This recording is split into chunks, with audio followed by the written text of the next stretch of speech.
since this group has so much patience, I want to take this opportunity to review a little bit of family history. So sit down, Joe. You'll be tired of going through. I'm going to get some real.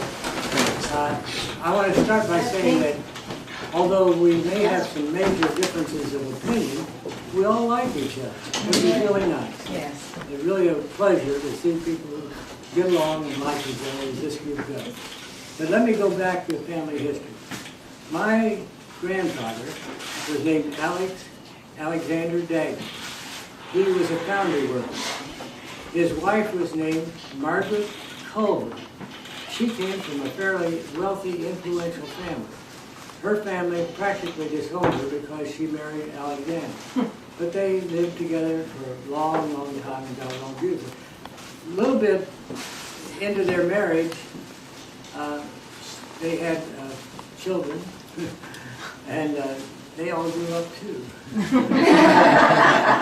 And my father was one of 5 children, and one of them died at the age of 21, I believe, from a ruptured appendix, but the others lived to go blind or to have amyotrophic lateral sclerosis, which my father had, and they all lived to be older. One of them moved to Michigan, and somehow or another they bought some property that had oil wells. And they weren't wealthy, but they were very comfortable until one of their wives lived to be, I think, 100 or so.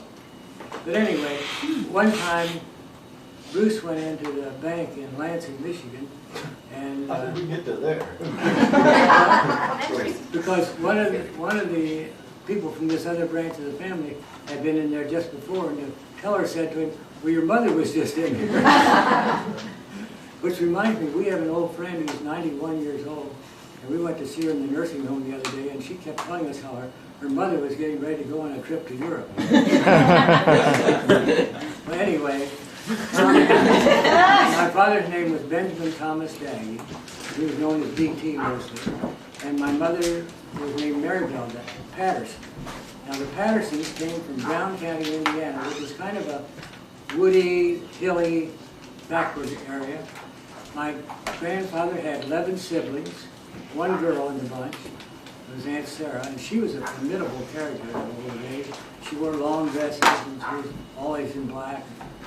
Never smiled, and had very tight hair. But anyway, she just lived down the street. My grandfather, Joseph Patterson, went into business with his brother Oliver, and they had a livery stable in Columbus, Indiana. And then they went into real estate business and owned a number of properties. And then eventually my grandfather took the interurban from Columbus to Indianapolis, where he worked in a box factory, wooden box factory. My father was born in Little Rock, Arkansas. His parents just went there for 1 year, and then they went back home to Indianapolis. When he worked on the Nickel Plate Railroad when he was 13 years old, and worked there for a number of years, got enough money to go to medical school. And while he was in medical school, after the first year, the instructor said, "Oh, we've got some cadavers left over. Any of you want to take one home can." So he took one home, but his mother didn't want it in the house. But anyway, they laid it out beside the garage and it kind of rotted away. I don't know what happened to it eventually.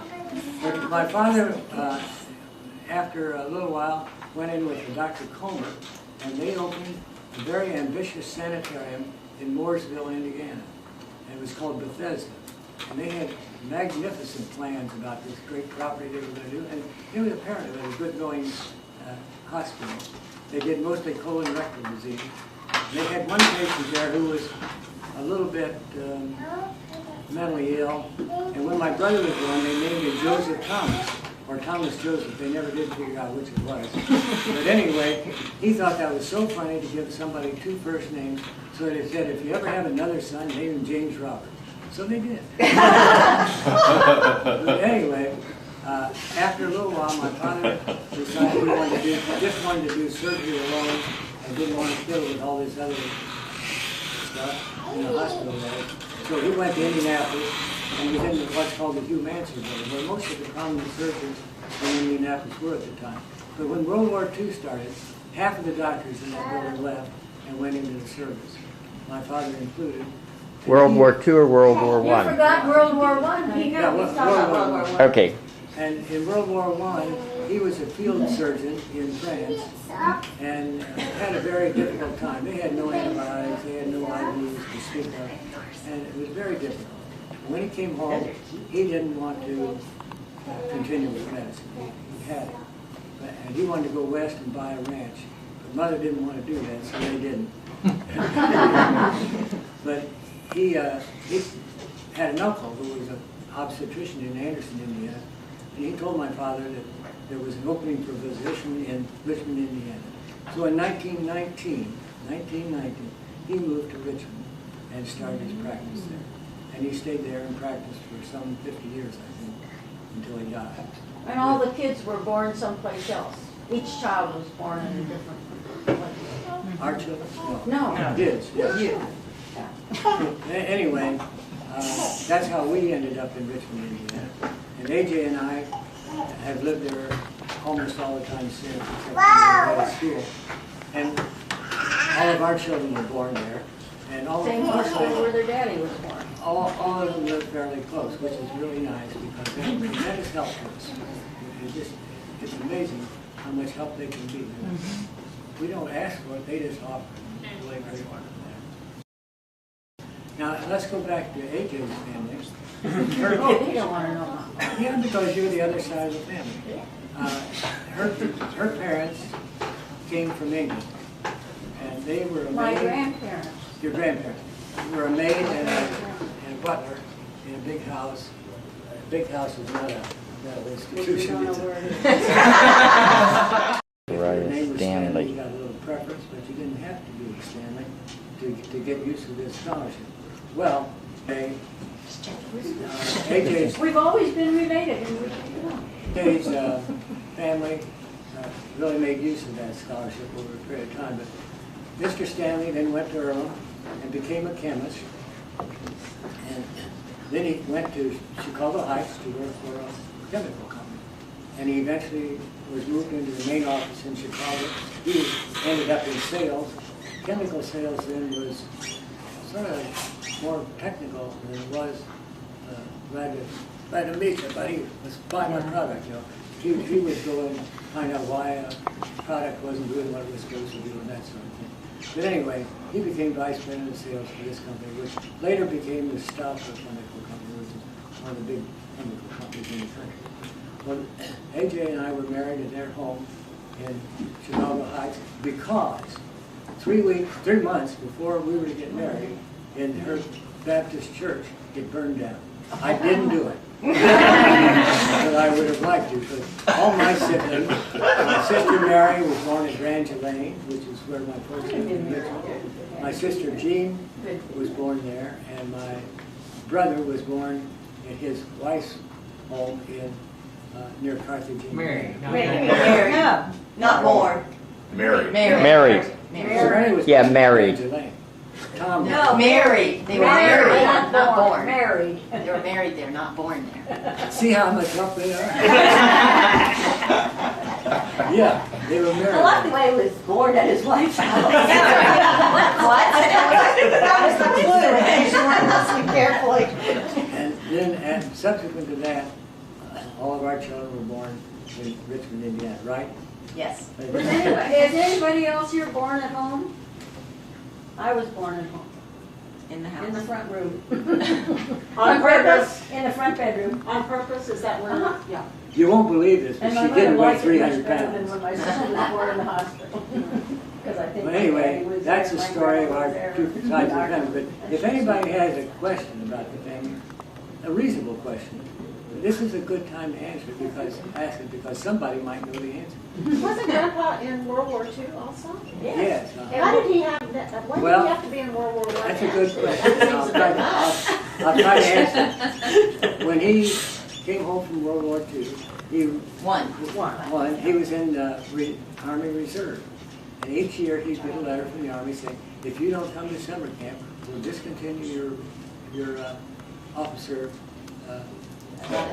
Status. So he didn't go. And then he'd get a letter and say, well, since you're doing the same thing in practice as you were doing in the Army, we'll renew your commission. So he stayed in, and when World War II started, at Pearl Harbor, he was immediately called up to active duty.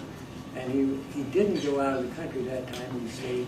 He went first to Des Moines to an induction station, and then he was the chief surgeon in a prisoner of war camp in and around Greeley, Colorado, where you might have 120 Germans and Italians. And the big problem with them was not the Germans and the Italians against each other, but the Nazis against the anti-Nazis in the German army. They would get into real fights. But one time, I think he had a couple of trucks out on patrol, turned over, and he had 126 fractures to take care of at one time, which today people wouldn't even try to do. But then they had no choice. That's how he got to be in World War I and World War II. And didn't we see in the pictures the other day where they had a logging operation? Yeah, that's why they went out on the trucks to do the logging. That the prisoners were doing under supervision. Was he in a second POW camp? Or is that the only POW camp? Now, the Army induction was wax, I think. He was doing physicals for wax, or going into the service to become wax. So did the whole family go to Greeley? No. No. Because somehow I've seen pictures of grandmother in Greeley. No, And I remember her telling me it was the coldest place on earth. It was Greeley, Colorado. And I often thought when we moved to Colorado, I thought, oh, grandmother probably thinks we're just freezing to death out here. Well, Jean and Paula moved to a home and stayed at the house. But where, you were in the service, Dad? Dad was in, No, yeah. I was in college Grandpa at and the Jean time, were but in I the very whole quickly service. went into service. Later today, when we go to Joe's Pizza, we may see some members of the Daggy clan. In fact, that little diaper thing was made by Kathy Yes. Daggy Bruner, and her siblings may show up, their mother, and then Lois Daggy may show up. So tell us how we're related to that group of Daggies. Well, my father, B.T. Daggy, was a brother to Earl Daggy. And Earl Daggy's children are the ones that he's speaking about. Earl Jr., Jack, Betty, and That's it. Betty, yeah, that's right. And Betty just died about a month or so ago. Earl died a couple of years ago, and Jack died this past year. No, No, Jack no, died no. first. Jack died first. Yeah, Jack and then Earl and then Mac died. Betty's husband died somewhere in there close. yeah. So, Mac had an interesting history. He was working in the personnel office in Perfect Circle Company, which made piston rings. And the piston ring company was bought by the Dana Corporation, which you're probably familiar with. And Mac thought, since he was the only one in that department that didn't have a college degree, he'd be the first one to be let go. But it turned out it wasn't very long before they asked him to be the personnel officer for the whole Dana Corporation, which was a big promotion. He was a go-getter, red-headed, had a temper. Fidgety. so will any of their kids be So around? today, maybe Lois Daggy, who was Earl Jr.'s wife, may show up. And one of her sons is Jeff Daggy, probably will show up. Most of you saw pictures when we were at your house. We went to David Daggy's home. David and Jeff are brothers, both sons of Earl. And Lois is a different Lois. And Big Lois Lois is and little Yeah. Big and little Lois.